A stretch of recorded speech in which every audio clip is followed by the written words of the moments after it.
আসসালামু আলাইকুম। আজ আমি তৈরি করতে যাচ্ছি অরিও বিস্কুট দিয়ে কেক। তাই এখানেতে আমি 4 প্যাকেট বিস্কিট নিয়েছি। এরকম বিস্কিটগুলোকে ছাড়িয়ে নেব। আমি আগে থেকে ছাড়িয়ে নিয়েছি। আমি এখন এই ক্যামেরায় দেখাচ্ছি শুধু।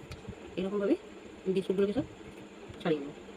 বিস্কিটগুলোকে আমি এরকম ভেঙে মিক্সিতে গুঁড়ো করে নেব। দেখুন বন্ধুরা, এখানে আমি বিস্কিটটা পুরো গুঁড়ো করে নিলাম। এখানে আমি 3 চামচ মতো চিনি মিক্সারে গ্রাইন্ড করে নিয়েছি। বেশি চিনি দেবো না, কারণ বিস্কুটে মিষ্টি আছে। এই উপকরণগুলো ভালো করে মিক্স করে নিই।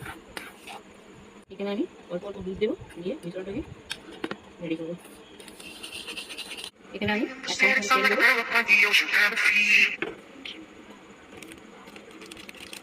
এখানে আমি ইনো দেবো, ভালো করে মিশিয়ে নেবো। করবো এখানে আমি লবণ দিয়ে দেবো। আপনারা ইচ্ছা করলে এবার বালিও দিতে পারেন। আমার কাছে বালিটা নেই, সেই কারণে আমি এখানে লবণটা দিচ্ছি। এখানে একটা স্ট্যান্ড বসিয়ে দেবো। বাটিতে আমি কেকটা জমাবো। এখানে আমি বাটার পেপার দিয়ে তেল মাখিয়ে দিয়েছি। এবার আমি এই মিশ্রণটা এতে ঢেলে দেবো।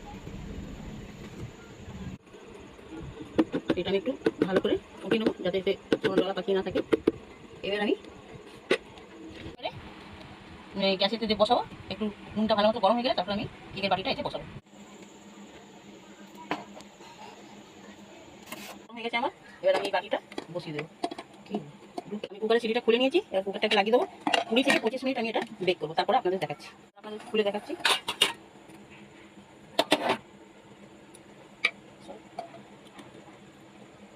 সেই জন্য আমি এই ছুরি থেকে চেক করে দেখাচ্ছি। দেখুন, একটু ছুরি গায়ে লাগেনি, তার মানে কেকটা আমার পুরো রেডি। এটা একটু ঠান্ডা হোক, তারপর আমি আপনাদের সার্ভ করে দেখাচ্ছি। দেখুন বন্ধুরা, একটা প্লেটে উল্টে দিয়েছি এটা। এবার আমি আপনাদের দেখাচ্ছি।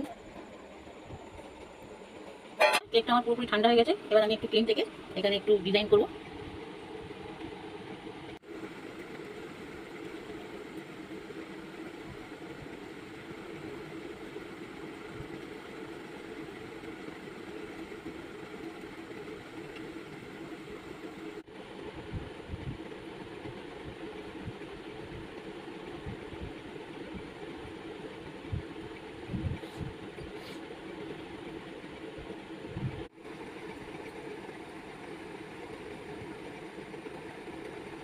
বন্ধুরা, আমি তো কোনো ভালো ডিজাইন করতে পারি না।